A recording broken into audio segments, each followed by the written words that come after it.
क्या शिवलिंग ही होता है शिव जी के शरीर का वो अंग? शिवलिंग भगवान शंकर का वो प्रतीक जिसकी पूजा मात्र से भक्तों को मोक्ष प्राप्त हो जाता है। बड़े से बड़ा भय खाक हो जाता है, यहाँ तक कि आकार मृत्यु तक टल जाती है। लेकिन हमारे इर्द गिर्द कुछ ऐसे अज्ञानी और मूर्ख लोग भी मौजूद हैं जो शिवलिंग को भगवान शिव के शरीर का वो अंग समझते हैं। इसको लेकर भोलेनाथ का खिलवाड़ बनाते हैं, जिसे हिंदू धर्म के लोगों ने भी सच मान लिया है। लेकिन ऐसा क्यों है? क्या सच में शिवलिंग ही होता है शिव जी के शरीर का वो अंग?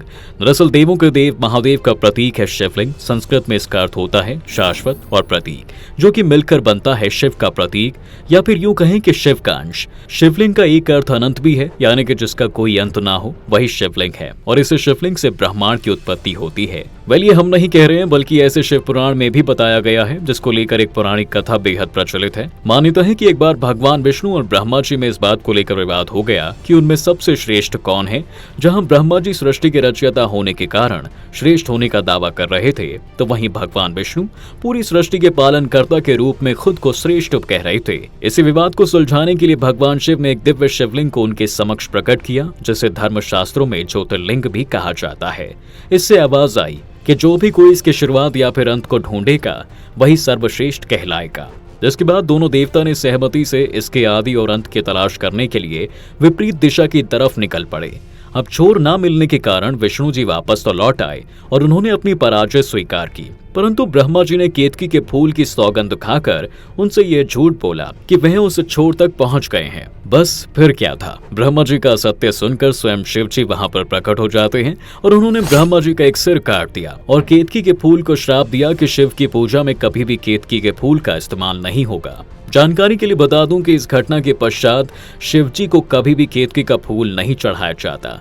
वहीं अब क्योंकि इस दिन पहली बार शिव जी ने खुद को शिवलिंग के रूप में प्रकट किया था, इसलिए भगवान ब्रह्मा और विष्णु जी को शिव जी के परम ब्रह्मा रूप का ज्ञान हुआ था। दोनों ने समझ लिया कि भगवान शिव का यह लिंग सर्वश्रेष्ठ है और तभी से शिवलिंग को भगवान शंकर के रूप में पूजा जाने लगा।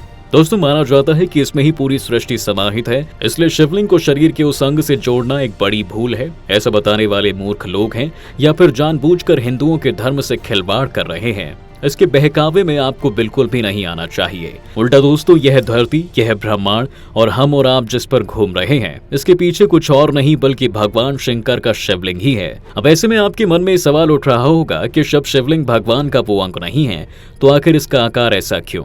आपको बता दें कि इसके पीछे धार्मिक कारण माने गए हैं और वैज्ञानिक तर्क भी इसका समर्थन करते हैं। सबसे पहले अगर धार्मिक दृष्टिकोण से देखा जाए तो संपूर्ण ब्रह्मांड के निर्माण शिवजी ने ही किया था, यानी कि शिवजी वो बीज हैं जिससे पूरा संसार बना, इसलिए इसका आकार अंडे जैसा है। अब जो कि किसी अंडे से ही कोई जीव निकलता है, तो यहाँ पर तो सारा संसार अंडे से निकला है, जिसकी वजह से इसे शिवलिंग का नाम दे दिया गया। वहीं दूसरी तरफ अगर वैज्ञानिक दृष्टिकोण की माने तो विश्व प्रसिद्ध बिग बैंग थ्योरी में साफ साफ बताया गया है कि ब्रह्मांड का निर्माण अंडे जैसे कण से हुआ है और फिर बाद में शिवलिंग के इस आकार को वैज्ञानिकों तर्कों से जोड़कर देखा गया तो वह कुछ और नहीं बल्कि स्वयं महादेव के शिवलिंग का प्रतीक था। तो दोस्तों, आज हमने आपको बताया शिवलिंग भगवान शिव का कोई अंग नहीं बल्कि उनका प्रतीक और चिन्ह है, जिसकी विधिवत पूजा अर्चना करने से व्यक्ति को मोक्ष की प्राप्ति होती है और कुछ पर शिव कृपा बरसती है। आज के लिए फिलहाल बस इतना ही। अगर आपको हमारी दी गई जानकारी पसंद आई हो तो वीडियो को लाइक करें, शेयर करें और जाते जाते हमारे पेज को फॉलो करना बिल्कुल ना भूलें। धन्यवाद।